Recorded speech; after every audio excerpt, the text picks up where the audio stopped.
Short stories for little kids.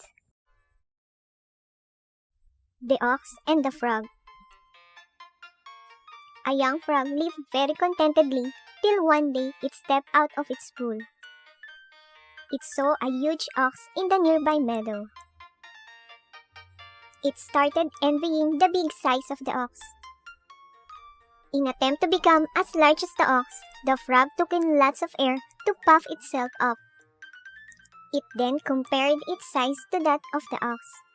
There was still a huge difference. Getting annoyed at the slow progress, it breathed deeper and faster, till it puffed itself up so much that it finally burst. You can aim high, but do not attempt the impossible. An old man and an ass. An old man and his young son were walking along with an ass that they planned to sell. A passerby laughed at them because they were walking beside the beast of burden instead of riding it. So the man made his son sit on the ass. Further on, a traveler scolded his son for making his old father walk. At this, the son got off and made his father sit on the ass. Still further on, another person expressed disbelief at the father sitting on the ass while his young son walked. Finally, the father and son carried the ass on their shoulders. This amused everyone. You cannot please everyone. A lion in love. A lion fell in love with a country maid and asked her father if he could marry her. Though the father was frightened, he kept his cool. He said that his daughter was a foolish girl who was so afraid of the lion's sharp teeth and claws. He said that his daughter will marry the lion if he had his claws and teeth removed. The lion agreed. He went to the dentist and had his teeth pulled out and his claws removed. The next moment, the father killed the lion with a cudgel. You cannot escape your fate.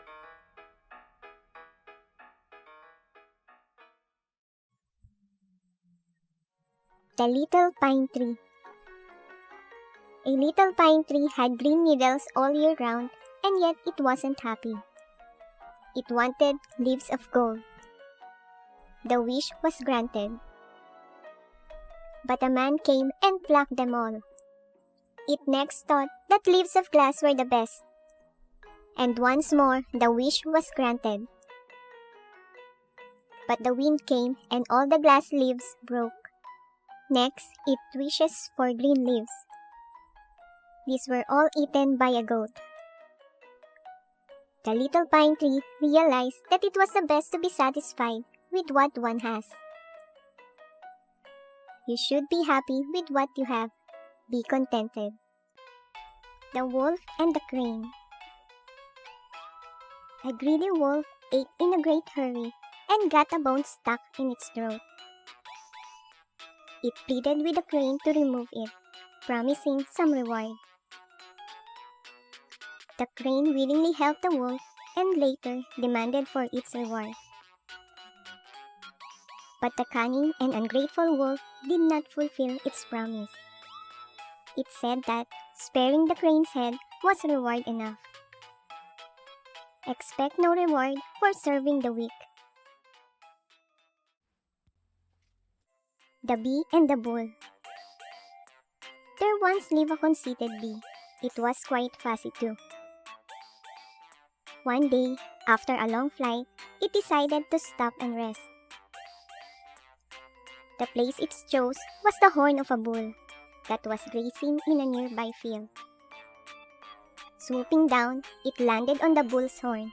Clearing its throat, it said, "I hope I am not too heavy for you, sir. If so, just tell me and I'll be on my way." "As you please, little one," said the bull. "But to tell you the truth, I didn't even know that you were there. So, I definitely won't notice when you go." Be kind to your fellow.